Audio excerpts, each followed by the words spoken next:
얘기 들으면서 깜짝 놀랐습니다. 이 뭐 8.15 비상대책위원회, 뭐 4.15 부정선거 국민투쟁운동본부, 뭐 새로운 한국을 위한 국민운동 다 같은 데인 줄 알았어요. 네, 다 분리가 돼 있더라고요. 다 서로 주장도 다르고. 예전에 저 놀랍습니다. 뉴스톱에서 한번 태극기 집회 개보도를 그린 적이 있는데 단체가 한 20개 정도 됩니다. 다 달라요. 뭐 이를테면 자유 대한호국단, 뭐 국본 태극기 행동본부, 일파만파 자유대연합, 미션 태극기 결사대, 새한국 태극기 국민평의회 막 이런 식으로 다 다르고 이게 이렇게 무슨 무협지 보면은 무슨 동파에서 무슨 파 막 분화되는 거 있죠. 이런 식으로 계속 분화가 되고 있어요. 이게 그러니까 보수의 분열상을 지금 보여주는 거고. 이제 이게 시사특공대.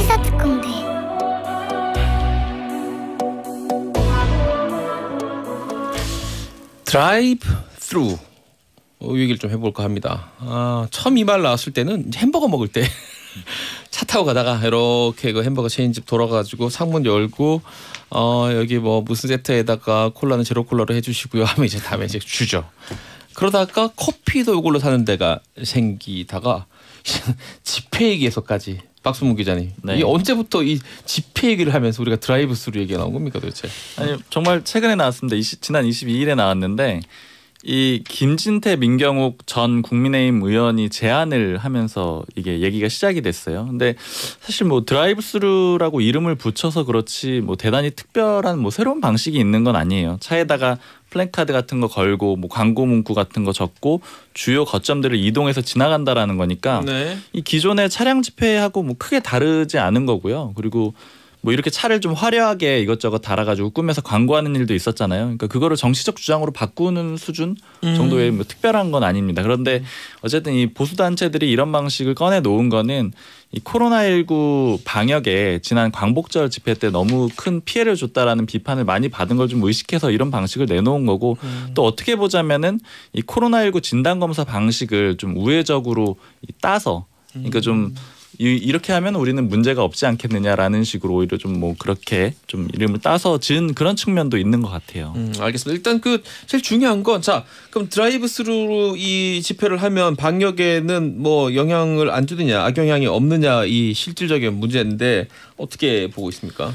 그러니까 사실은 정말로 뭐 약속한 대로 차 한 대에 한 명만 타고 네. 그리고 내리지 않고 네. 뭐 추가로 모이지 않고 이런다라면은 크게 문제는 없겠죠. 그런데 이제 문제는 실제로 집회가 어떤 방식으로 진행이 될지 누구도 장담을 할 수 없기 때문에 뚜껑을 열어봐야 되고 그런 위험성에 대해서 방역 당국은 걱정을 하고 있는 겁니다. 그러니까 예를 들자면은 뭐 차를 모이기 이전에 먼저 사람이 모일 수도 있고요. 차를 타고 가다가 일정 지점에서 내려서 또 만날 수도 있고요. 또 그리고 이게 이 차로 오는 사람들뿐 아니라 지금 이미 개천절 집회에 대해서는 이 온라인 포스터로 많이 광고가 돼 있는 상태잖아요. 언론에서도 많이 알려져 있고.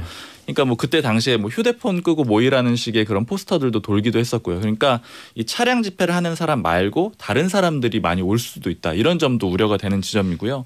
뭐 또 끝나고 뒤풀이 같은 거 있을 수도 있고 또 지역에서 올라올 수도 있고 여러 가지 변수들이 있기 때문에 많이 걱정들을 하고 있는 그런 상황이고요.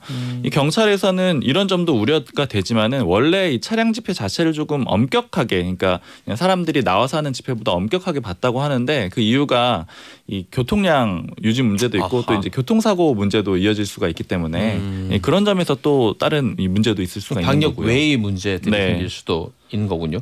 그 지적하신 것처럼 그 예전에 집회할 때 사진 보면 그런 얘기를 막 우리 그냥 앞만 보고 거리 띄우고 그 구호만 외쳤다 그러는데 뒤풀이 겸 해가지고 도시락 먹으려고 다 모여 있어요. 뭔 의미가 있어? 그 앞만 보고 구호 외친 게 끝나자마자 바로 옆에 길가에서 좌판 펼쳐놓고 막 치킨 먹고 막 침 튀기면서 막 소리 지르고 이러는데 무슨 의미가 있습니까? 그렇죠. 끝나고 그러면은 참 답답합니다. 이 어느 정도 규모로 어떤 단체들이 이 드라이브 스루 집회를 한다고 지금 얘기되고 있습니까? 그러니까 일단 지금 근데 이 아스팔트 보수라고 하죠. 이 보수 단체들도 고민들은 하고 있는 것 같아요. 워낙 이 광복절 집회 때 많이 공격을 받았다라고 생각을 하는 것 같아요. 그래서 어제 이 단체들을 좀 정리를 해봤습니다. 나올 만한 단체들을요. 그랬더니 4개 정도가 나오는데 일단 8.15 비상대책위원회 여기는 이 정가원 목사가 있는 사랑제일교회가 주축이 되는 곳이고요. 가장 제일 강한 의지를 갖고 있어요. 그리고 두 번째는 새로운 한국을 위한 국민운동 여기 김문수 전 경기지사 이분 김문수 전 의원으로 해주세요. 본인 삼선 의원이라고 계속 얘기하고 다니니까 전 지사 말고 전 의원. 네. 의원으로 해도 되겠네요. 네. 김문수 전 의원 그리고 서경석 목사가 있는 곳이고 그다음에 민경욱 전 의원은 이 4.15 총선이 부정선거였다라는 거를 계속 강조하면서 이 집회들을 하고 있잖아요. 거기가 4.15 부정선거 국민투쟁본부입니다. 그리고 이제 또 하나가 이 오래된 우리공화당 정당이죠. 우리공화당 이렇게 4개로 볼 수가 있는데 어제 좀 취재를 하면서 느낀 거는 이 단체들을 하나 물어볼 때 다른 단체에 대해서 물어보면 별로 좋아하지 않아요. 그러니까 다 친구 아니에요? 그러니까 크게는 모이는 것 같은데 이제 어떤 실제적으로는 좀 사이가 좋지 않은 걸로 그렇게 보이고 그러니까 아주 뭐 세부적으로 그 추구하는 바들이 조금씩 다 다른 것 같아요. 디테일하게는 뭐 알 수가 없는데 그래서 좀 다 갈라져 있고 특히 그러면서도 이제 같이 움직이게 되는 거는 그러니까 서로 사이가 안 좋은데도 같이 가게 되는 거는 일종의 선명성 경쟁이 또 이루어지고 있는 거예요. 그러니까 이 단체보다는 우리가 더 강하게 나서야 된다. 그러니까 그런 것들을 좀 볼 수 있었던 게 어제 이 새로운 한국을 위한 국민운동 그러니까 아까 김문수 전 의원이 주도한다라고 한 그 단체 있잖아요. 의원이 주도한. 네.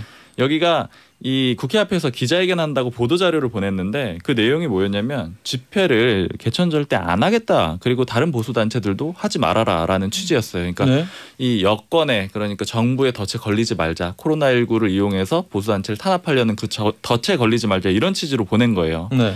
그러니까 입장문만 봐도 굉장히 이례적이고 또 뭐 기사거리라고 소위 할 수가 있잖아요. 그래서 기사가 많이 보도가 됐습니다. 근데 실제 기자회견을 하는 장소에서는 다른 얘기를 했어요. 이 코로나19 덫에 걸리지 않는 유일한 방법은 카퍼레이드 시위다.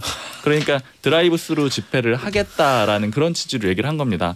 근데 그러면서 이제 차량 200대 준비하고 이렇게 한다라고 했는데 일단은 이렇게 이 기자회견문 자체가 뭐 문구가 바뀌는 경우들은 종종 있지만 뭐 취지 자체가 완전히 이렇게 뒤바뀌는 경우는 저는 뭐 기억이 없습니다. 그러니까 이렇게 바뀌는 경우가 없는데 근데 이게 왜 이럴까 하고 봤는데 그때 당시에 발언을 하는 것들을 보면 이 서경석 목사 같은 경우에는 이 저희에 대해서 문재인 이중대가 되는 것 아니냐 이렇게 오해하는 사람들이 있다. 그런 거 절대 아니다. 그리고 김 전 의원도 굴복하는 게 아니다. 이런 식으로 얘기를 하더라고요. 그러니까 그때 보도자료를 뿌리고 그게 보도가 되면서 다른 보수단체나 아니면 이 보수 세력으로부터 굉장히 많은 비판을 받았던 것 같아요. 그러니까 선명성 경쟁이 그 안에서 굉장히 이뤄지고 있는 거고 근데 이런 식으로 어쨌든 이 보도자료가 나가니까 이 정광훈 목사가 있는 이 8.15 비상대책위원회는 이 거기는 이 우리 광화문 집회랑 같이 하는 데도 아니고 이 광화문 집회 중단은 택도 없는 설이다. 이런 식으로 좀 이 약간 얕잡아 본다고 할까 이건 약한 단체다라는 식으로 표현도 있었습니다. 그리고 우리공화당은 좀 접촉이 가능하기 때문에 연락을 해봤는데 여기는 좀 다른 결로 조금 이 불쾌함을 드러내는데 우리는 정당이다. 그러니까 다른 보수 단체들이 하는 거에 영향을 받지 않는다. 그러니까 우리는 독자적으로 움직일 건데 하는 얘기는 다음 주 월요일에 최고위원 회의가 있어서 그때 최종적으로 어떤 집회 방식을 할지를 결정을 할 건데. 다만 그래서 좀 어느 쪽에 무게가 있냐 드라이브스루 방식 고민하고 있느냐 이렇게 물어보니까 얘기를 해줄 수가 없지만 다만 개천절에 아무것도 안 하지는 않을 것이다. 그러니까 어떤 식으로든 뭐 행동을 할 것이다 이렇게 예고를 했습니다. 그러니까 결과적으로는 아까 말씀드린 4개 단체가 아마도 뭐 어떤 구체적인 방식은 정해져 있지 않지만 어떤 식으로든 뭐 집회 비슷한 그런 뭐 의사표명을 하려는 그런 움직임은 있는 상황이고요. 그게 특히 아까 말씀드렸던 그런 선명성 경쟁의 결과이기도 한 것 같고요. 근데 이제 이런 상황에서 조금 특이한 거는 김진태 전 의원 있잖아요. 네. 이 드라이브스루 방식을 최초 제안했다라고 했는데 오늘 보니까 입장문을 내서 개천절에 집회 안 나가겠다라고 또 얘기를 하더라고요. 그러니까 이거는 아마도 이 해석을 해보자면은 정무적으로 해석을 해보자면은 지금 당협위원장들에 대한 당무감사가 진행 중이거든요. 국민의힘에서 지금 국민의힘에서 이 어쨌든 극우 혹은 뭐 강경보수 세력들을 좀 쳐내려고 하는 그런 분위기가 있잖아요. 그래서 이 김진태 전 의원 같은 경우에는 그 대상이 될 수가 있기 때문에 좀 조심하는 게 아니냐 그렇게 해석이 됩니다. 이분이 계산은 좀 이렇게 하고 사시는군요.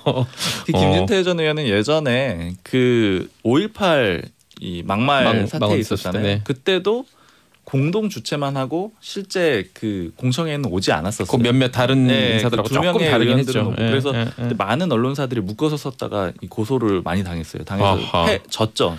사실은 오지 않았기 때문에. 저도 오늘 지금 박순봉 기자 얘기 들으면서 깜짝 놀랐습니다. 이 뭐 8.15 비상대책위원회, 뭐 4.15 부정선거 국민투쟁운동본부, 뭐 새로운 한국을 위한 국민운동 다 같은 데인 줄 알았어요. 네, 다 분리가 돼 있더라고요. 다 서로 주장도 다르고. 예전에 저 뉴스톱에서 한번 태극기 집회 개보도를 그린 적이 있는데 단체가 한 20개 정도 됩니다.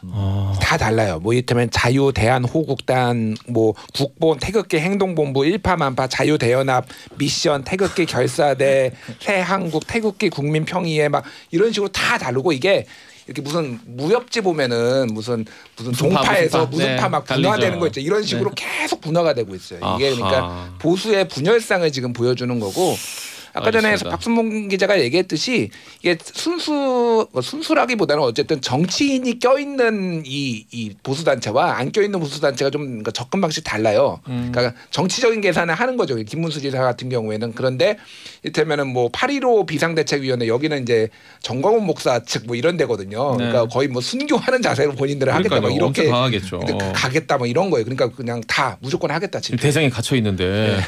근데 다 금지 통고 받았어요. 그러니까 법원에서 그렇죠. 풀어주지 않으면 못 하시죠. 어떻게 될 것 같아요? 이런 공방을 벌일 이유가 없는 것이 제가 예단해서 말씀드리거나 단언해서 말씀드리는 건 아닌데 제가 이 재판 보면은 금지 통고 적법하다고 할 거예요. 왜냐하면은 첫 번째는 전례가 있었잖아요. 방역에 심각한 위기가 있고 지금도 뭐 100명 가까이 나오고 있고요.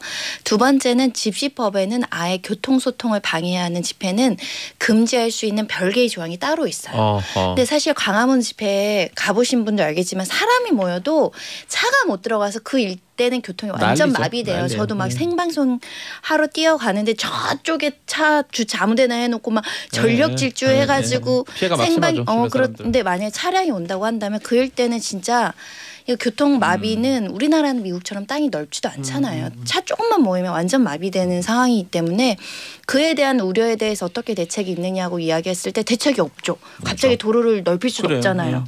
그러다 보니 이거는 금지 통고를 풀어주기 굉장히 어려운 부분. 그래서 이런 논란이 제기될 여지 없이 금지 통고를 수용하시는 것이 또 온당하지 않을까 싶은데 또 판단을 받아보셔야겠죠. 쟁점이 하나가 있어요. 지금 지난 토요일에 이미 이 방식의 집회를 했어요. 그 새로운 한국을 위한 국민운동. 그렇더라고요. 하나 있었더라고요. 이렇게 추미애는 사퇴하라 깃발 꽂고 엄마가 추미애가 아니라서 미안해 이런 거 부착물 붙이고 차를 9대를 운행을 한 거예요. 저도 그 차 봤어요. 근데 저 깜짝 놀란 게 엄청 비싼 그 이제 막 거의 슈퍼카급 이 차에다가 깃발 꽂혀 있어가지고 깜짝 놀랐어요. 근데 이게 왜 신사역 사고에서 봤는데 중요한 게 뭐냐면 왜 9대냐면은 지금 10인 이상 집회할 경우에는 이게 안 되는 걸로 돼 있으니까 우리는 10인 이하다. 9대라고 해서 지금 끊어서 지금 이번 집회도 개천절 집회도 9대씩 끊어서 다니겠다라는 거예요. 그러면 아니지 않느냐. 그러니까 이게 지금 경찰에서는 그러니까 한 차에 하나씩 이상 되면은 그것도 10명 이상이다. 그러니까 뭐 3명이 탈 수도 있고 4명이 탈 수도 있잖아요. 그러니까 그렇게 또 금지를 하려고 하고 그러면 우리 한 명씩 타겠다. 허용해 줘라. 뭐 이런 식으로 지금 이렇게 싸우고 있어요. 진짜 근데 9명이 30대만 9명 곱하기 30대만 모이면 교통이 마비되잖아요. 그렇죠. 수백 대가 되니까. 그러니까요. 뭐 그리고 또 이게 말로는 한 명씩만 탈 거라 그러놓고 2명 타가지고 경찰이 옆에 뭐예요? 이러면 저까지 타 내릴 거예요. 이러는 거라고. 가는 길이라 갖고 저 역까지만 태워주려고 잠깐 저는 하셔도 집회 하셨으면 좋겠고 또 이번에 우리나라 또 공무원 이렇게 사살되고 해서 분노 감정 많을 것 같아서 SNS나 뭐 예를 들면 차량에 깃발을 꽂듯이 집에 깃발을 꽂아서 어떤 표식이나 어떤 언어나 이런 걸로 이제 집회하고 비판할 수 있는데 그게 더 효과적일 수 있지 않나. 그래요. 그래서 한번 예를 들면 우리 광복절에 태극기 꼽듯이 아이디어를 좀 내시면 어떨까. 그래요. 다른 방식으로. 근데 방금 이 김진태 전 의원이 그 안 나간다는 입장문 내면서 그렇게 댓글로 하자고 이 손정혜 변호사님이 교감이 있었습니까? 아니 저 댓글 말고 깃발. 알겠습니다. 국민의힘 쪽에서는 당연히 거리두기를 하고 있죠 지금. 네, 일단 전체적으로는 거리두기를 하고 있었는데 이 드라이브스루 집회 방식이 얘기가 나오면서 조금 혼란스러워졌어요. 그러니까 이 김종인 위원장은 입장이 변화가 없습니다. 빌미를 줘서도 안 되고 그다음에 이 질병관리청의 준칙을 준수하라 이거 입장을 내놨는데 이 문제는 주호영 원내대표가 이 방역에 방해가 안 되면은 이 정치적 표현의 자유를 막아서는 안 된다 이런 입장을 내놓으면서 좀 갈라졌고요. 그리고 당 전체적으로 봐도 늘 설명을 드리는데 초선과 김종인 위원장 그리고 이제 중진 의원들 일부 뭐 이렇게 나눠져 있는데 네. 비슷하게 구도가 좀 갈라지고 있어요. 그러니까 초선 의원들은 애초에 이 보수 단체들하고 좀 결별하고 싶어 하거든요. 그러니까 아예 이런 거 허용하지 말자라는 목소리인데 중진 의원들은 이거를 우리가 먼저 막을 필요가 없고 그리고 특히 문재인 정부가 코로나19 활용해서 여론을 통제하고 있다 이런 식의 불만들도 가지고 있거든요. 그래서 이것들이 조금 지금 의견들이 갈라져 있는 그런 상황입니다. 이재명 지사 발언은 어떻게 해석해야 됩니까? 조건부로 집회 드라이브 스루를 찬성했는데 그 조건의 힘을 실어야 되는 거예요? 찬성의 힘을 실어야 되는 거예요? 저는 근데 어쨌든 결과적으로 이런 주장이 나왔을 때는 저희도 뭐 기사 쓸 때 결론을 맨 앞에 쓰는데 이재명 지사 일단 찬성을 했다라는 게 중요한 것 같아요. 주호영 원내대표하고 같은 의견을 내놓은 거라서 아무래도 주목을 받고 있죠. 지금. 알겠습니다. 우리 게시판에 제가 이제 오래 진행을 하다 보니 이 청취자분들 이름 보면 이분 정책 색깔이 탁 나옵니다. 이 0을 뭐 정말 앞도 뒤도 안 돌아보는 이 문재인 지지자라고 생각하고 10을 거의 이 저 뭐 8.15 아까 뭐 대책 뭐 이쪽으로 본다면 이분 상당히 이제 그 뒤쪽으로 오른쪽으로 가 있는 아주 강한 보수 색채를 띤 분이에요. 본인 스스로 그렇게 얘기하고 있는 손은수 대원인데 이분도 이렇게 얘기합니다.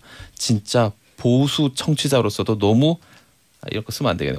뭐 팔린다 있죠. 내 얼굴 팔리네. 보수 청취자로서도 너무 팔리네. 이런 민감한 시기에 왜 집회를 하겠다고 아으라고 했습니다. 요게 이제 어느 평균적인 이 자기를 보수라고 이렇게 얘기하는 분들이 평균적인 생각이 아닌가. 이러지는 말자 하는 의견인 것 같습니다.